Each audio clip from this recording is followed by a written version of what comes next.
You might be getting a loan right now and needing to see a good faith estimate, and maybe even have asked your lender, hey, can I get a good faith estimate? And the answer is no, you can't, because the good faith estimate went away in 2015. Up until that point, there was two documents that really drove the whole show.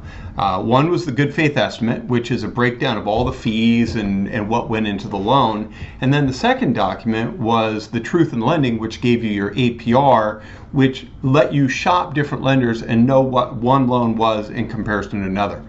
So in 2015, the federal government decided it was time to get rid of those documents, and they combined them into what's called TILA-RESPA integrated disclosure.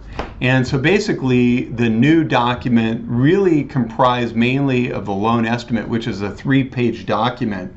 And in order to really know what the fees are going to be, and equivalent to the good faith estimate, the LE would express once you were in contract, or once you had 6 main pieces of information, what those fees would be. Up until that point, you probably, and maybe not, but maybe you've heard of a fee worksheet, and it is today's version of a good faith estimate so that you can go shopping and find out what one lender charges in comparison to another. So I don't know, it really didn't make it a lot easier in the process, but it's what we deal with every single day. And so before you're in contract and have the 6 main pieces of an application, you've got a fee worksheet, and then after you've got the loan estimate. So let's talk about a loan estimate. What does it take to get a loan estimate? Well, first of all, you need to have 6 items. One is your name, your income, your social security number, your property address, so the subject property, the estimated value of the property, and a mortgage loan amount sought. So how much you want to get in that loan. So once you have those 6 items, that triggers the loan, whether it's a refi or a purchase, and you can get a loan estimate. So up until that point, you just get a fee worksheet. Let's talk a little bit about the LE and what goes into the LE. So you're going to see the loan amount, whether the loan is locked or not, principal and interest payment, estimated closing costs, and cash to close. So I'm going to share my screen with you, and let's talk a little bit about and what it looks like. So here is a loan estimate. This is over on Random Boulevard, Some City Street, 12340. So it's giving us what the address is and what the zip. This is the date issued. So when you're looking at the date issued, your name as a borrower, the address that you live right now, and then the property that is going to be the financeable property. Here's the sales price.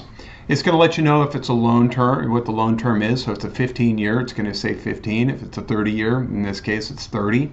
What's the purpose? Is it a purchase? Is it a refi? And then what's the product? Is it an ARM? Is it fixed rate? Is it non-QM? What is it? And then this is the loan type here. So conventional FHA VA, the loan ID number, and then whether it's locked or not. So whether the rate is locked. So in this case, it says yes, it's been locked 4/16/2013 at 5 p.m. Eastern time, and just gives the additional info here.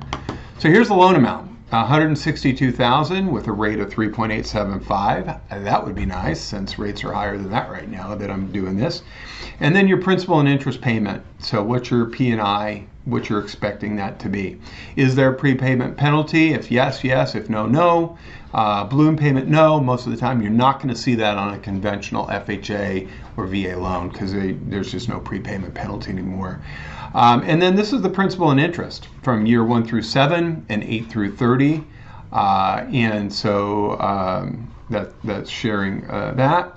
And then the mortgage insurance, $82 a month. So from 1 to 7, they're expecting mortgage insurance, and after 8 through 30, no mortgage insurance. Estimated escrow, taxes and insurance, what goes into that.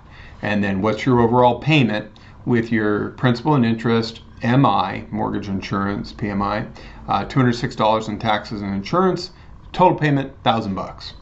So your estimated taxes, you break down here 206, it's talking about yes, you've got your property taxes and homeowners insurance in the payment. Your total estimated closing cost, $8,054. That's including $5,672 in loan costs, plus $2,382 in other costs and zero in lender credit. So in this case, there's no lender credit. And your cash to close on this loan is going to be $16,054.